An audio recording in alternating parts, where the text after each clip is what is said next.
पुण्यामध्ये होणाऱ्या छत्रपती संभाजी महाराज मराठी साहित्य संमेलनाच्या अध्यक्षपदी ज्येष्ठ साहित्यिक श्रीपाल सबनीस सरांची निवड करण्यात आलेली आहे। सध्या श्रीपाल सबनीस सर आपल्यासोबत आहेत, आपण त्यांच्यासोबत चर्चा करूयात। सर, छत्रपती संभाजी महाराज या मराठी साहित्य संमेलनाच्या अध्यक्षपदी आपली निवड करण्यात आली आहे, काय मनात भावना? छत्रपती संभाजी महाराजांच्या नावानं संबंध महाराष्ट्र ओळखला जातो, स्वाभिमान ओळखला जातो, सत्य ओळखलं जातं, ज्ञान ओळखलं जातं। अशा इतिहाससिद्ध पराक्रमी महापुरुष अशा प्रकारच्या संभाजी राजांच्या नावाचं हे साहित्य संमेलन शरद गोरे हे भरवत आहेत। गेली अनेक वर्ष ते या क्षेत्रामध्ये काम करत आहेत आणि विविध महात्मा फुले साहित्य संमेलन, छत्रपती संभाजी राजे साहित्य संमेलन अशा अनेक संमेलनं ते घेत आहेत। साहित्य संमेलनाच्या माध्यमातून पुण्याची पेरणी करण्याचा प्रयत्न केला जातो आणि म्हणून सर्व प्रकारच्या साहित्य संमेलनाची संचित एकत्र केलं तर महाराष्ट्राच्या भवितव्यासाठी, भारताच्या भवितव्यासाठी, विश्वाच्या भवितव्यासाठी अशी साहित्य संमेलनं ही आवश्यक आहेत। आणि म्हणूनच शरद गोरे यांच्या संघटनेनं संबंध छत्रपती संभाजी महाराजाच्या नावाचं हे साहित्य संमेलन जे घेऊन 16वं संमेलन आहे।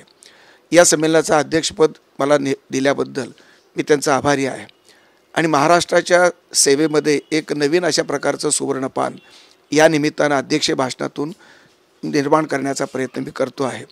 संभाजी महाराज म्हणजे महाराष्ट्र संस्कृती जोडणारा माणूस, महाराष्ट्र संस्कृतीचं पुण्य पेरणारा माणूस, महाराष्ट्राला स्वाभिमान कायमचा शिकवणारा माणूस, त्याग आणि मरणाचं महत्त्व अशा प्रकारचं सिद्ध करणारा माणूस, जीवन कसं जगावं आणि मरण ही आपल्या देशासाठी, स्वातंत्र्यासाठी कसं मरावं याची शिकवण देणारे म्हणजे संभाजी महाराज आहेत।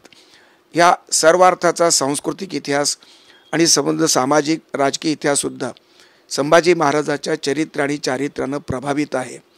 एक ज्ञानवंत संभाजी महाराज, ग्रंथ लिहिणारे संभाजी महाराज, तलवारी गाजवणारे संभाजी महाराज, शत्रूशी लढणारे संभाजी महाराज, अष्टप्रधानाच्या माध्यमातून शेतकऱ्यांची, जनतेची, रयतेची सेवा करणारे संभाजी महाराज, शिवरायांची सुपुत्र संभाजी महाराज, अशा विविध पैलूंनी संभाजी महाराजाचं जीवन नाट्यपूर्ण घडलेलं आहे।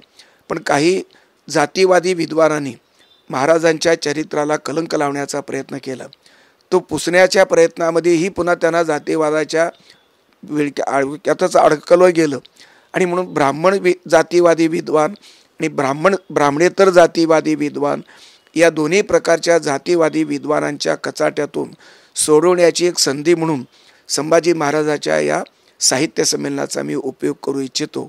आणि सध्याचा महाराष्ट्र, जळणारा महाराष्ट्र, रडणारा महाराष्ट्र, पेचामध्ये अडकलेला महाराष्ट्र, इलेक्शनच्या आणि जातीवादाच्या धर्मयुद्धाच्या संबंध वलयामध्ये रमलेला महाराष्ट्र, सत्तेच्या उन्मारामध्ये रमलेला महाराष्ट्र, हा महाराष्ट्राचं चित्रही मला बरोबर वाटत नाही। संभाजी महाराजाचा महाराष्ट्र असा नाही। शिवाजी महाराजाचं नाव घ्यायचं तर त्याच्या वारशामध्ये संभाजीसारखंच प्रेम, संभाजी महाराजासारखंच प्रेम रयतेवर केलं पाहिजे। सत्ता ही सेवेसाठी असते याचं भान सध्याच्या राजकर्त्यांना उरलेलं नाही। विरोधी पक्ष असो आणि सरकारी पक्ष असो, या दोन्ही पक्षाच्या राजकीय नेत्यांनी संबंध राजकीय संस्कृती ही संबंध दिवाळखोरीत काढल्याचं आज आपण पाहतो आहोत। संबंध देशाचं चित्र अत्यंत कुरूप असं झालेलं आहे आणि या निमित्तानं संबंध संस्कृतीची शुद्धीकरण, संस्कृतीचा संबंध शुद्धीकरणाच्या माध्यमातून सत्याची पेरणी करण्याचा प्रयत्न मी करतो आहे। खरा धर्म, खरं सत्य आणि खरी संस्कृती या निमित्तानं निर्माण करण्याची एक अत्यंत पेरण्याची, सांगण्याची भूमिका माझी राहणार आहे। मी एक साधा वाटाड्या माणूस आहे, सत्याचा प्रवासी आहे। या अर्थानं या भूमिकेतून विनम्रपणे या पदाचा मी स्वीकार केलेला आहे। सर, सध्या बघितलं तर विधानसभा निवडणुकीमध्ये निवडणूक प्रचार प्रक्रियेमध्ये जातीय रंग खूप मोठ्या प्रमाणात देण्यात आला। सध्या जर बघितलं तर सर्व निवडणुका ही जातीय रंगावरतीच लढवल्या गेल्या। एकीकडे हा विषय असतानाच कुठंतरी वाचन संस्कृती पण लोप पावत चालली आहे।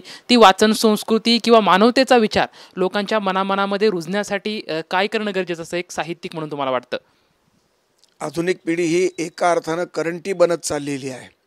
पुस्तक वाचन हा महत्त्वाचा मुद्दा आहे। पुस्तक वाचनातूनच विचार शुद्धता, विचाराची प्रगल्भता वाढते, मोबाईल वाचून प्रगल्भता वाढत नाही, विचारक्षमता वाढत नाही.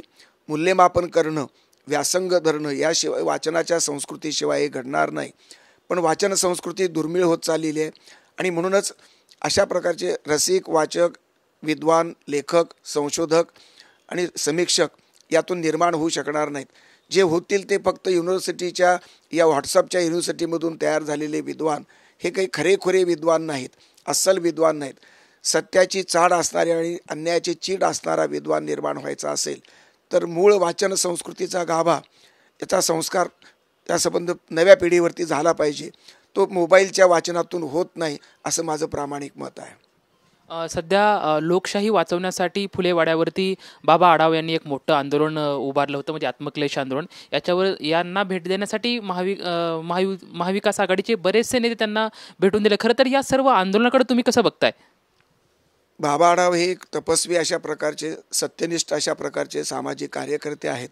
त्यांचा आदर्श निश्चित महत्त्वाचा आहे. त्यांना वाटलेलं दुःख हे सर्वसामान्य माणसाचं आणि सज्जन माणसाचं, सात्विक माणसाचंही दुःख आहे. लोकशाहीची तिरडी निघालेल्या कालखंडामध्ये अस्वस्थ झाल्याशिवाय माणूस बसू शकत नाही. खरा माणूस, खरा भारतीय, खरा महाराष्ट्रीय माणूस हा अस्वस्थच आहे. तो अत्यंत उद्विग्न झालेला आहे. सध्याच्या सभोवतालच्या जळत्या वातावरणात इलेक्शनचं पैशावर विकत चाललेली लोकशाही, दुकानदारीचं आलेलं स्वरूप, सौदेबाजी, मतांची सौदेबाजी, प्रत्येक जवळजवळ सगळ्याच पक्षांनी पैसे वाटप केलेले आहेत. यातून कोणीही असा शुद्ध असा प्रकारचा मला धुत्या तांदळासारखा वाटत नाही.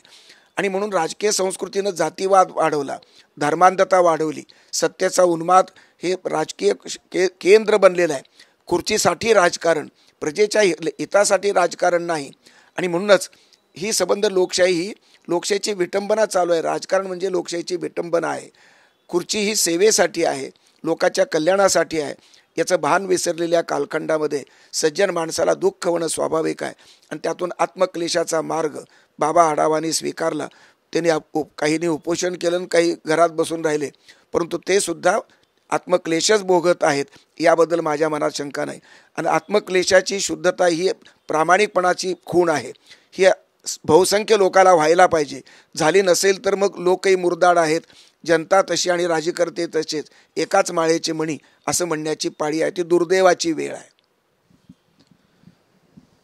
राजकीय संस्कृतीने जातीयवाद वाढवलेला आहे. खरं तर आता याच्या विरोधामध्ये किंवा एका मानवतेकडे जाणं आपल्याला खूप गरजेचं आहे, असा एक संदेश या ठिकाणी ज्येष्ठ साहित्यिक श्रीपाल सबनी सरांकडून आपल्याला ऐकायला मिळत आहे. कॅमेरामॅन अभिजित पिसेसोबत लक्ष्मण जाधव, TV9 मराठी, पुणे.